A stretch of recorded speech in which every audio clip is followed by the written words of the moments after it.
When I was 29 weeks pregnant, I went into premature labour, and I was shipped off to Colshorton. They managed to stop the labour and they let me come home, and then 48 hours later it happened again, so I went to the local hospital.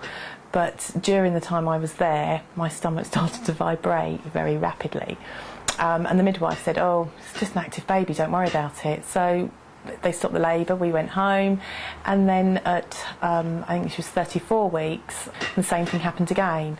They said she was laying on my phrenic nerve, so we went with that story. We went home. Isabelle was then born 3 days late in Eastbourne District General Hospital, because... No, I wasn't. I was nearly born in the car near 21. Because Conquest was unfortunately closed, and she was born normally, everything seemed fine.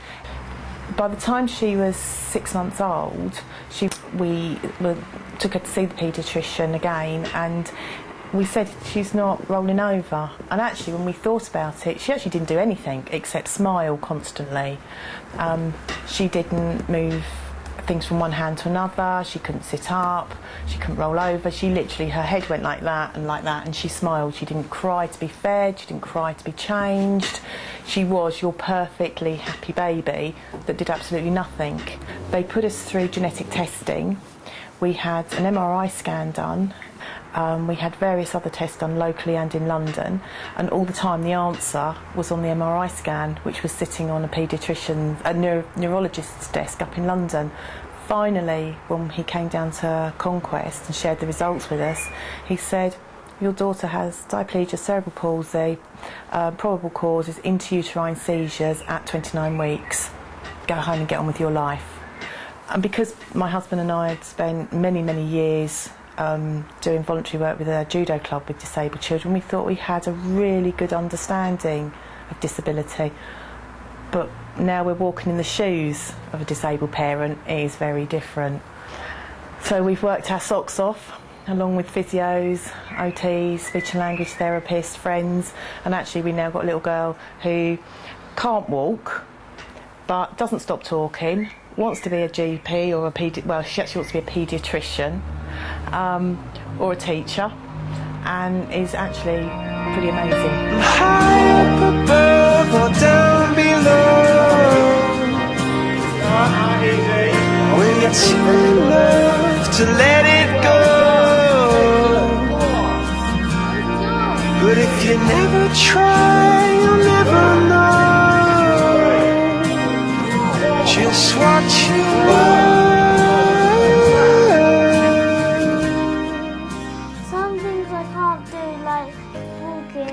That isn't kind of my fault, it's my mum's, and that when it kind of means so I can't really run as much and kind of can't really play with my friends as much because I can't keep up with them, and everyone else is running off and I'm just stuck sitting in one place so I can't go as far.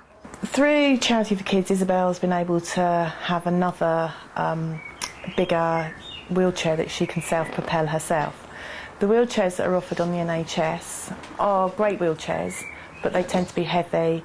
They're not very good for children who want to self-propel them. And so, yes, you have an NHS wheelchair, but it means that we have to push Isabelle, and Isabelle can't be independent.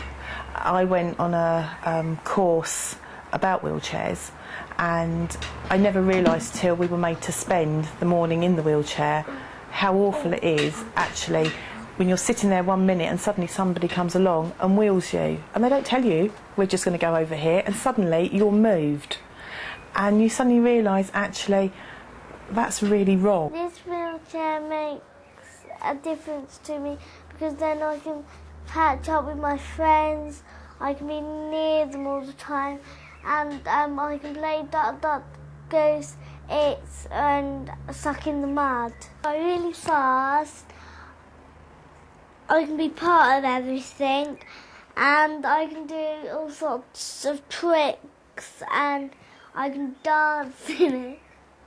She can use it around the house, so she can reach the sink in her bedroom, she can go to the cupboard and get things out and put it on her lap and wheel herself into another room. And if if we hadn't have been able to use Charity for Kids, Isabelle wouldn't have that opportunity, because unfortunately all the equipment for disabled children and adults comes with a very large price tag. Charity for Kids are absolutely amazing for anybody. They don't ever say no, they just give you a straight answer in your face. Lights will guide you home Thanks, Charity for Kids. and ignite your bones, and I will try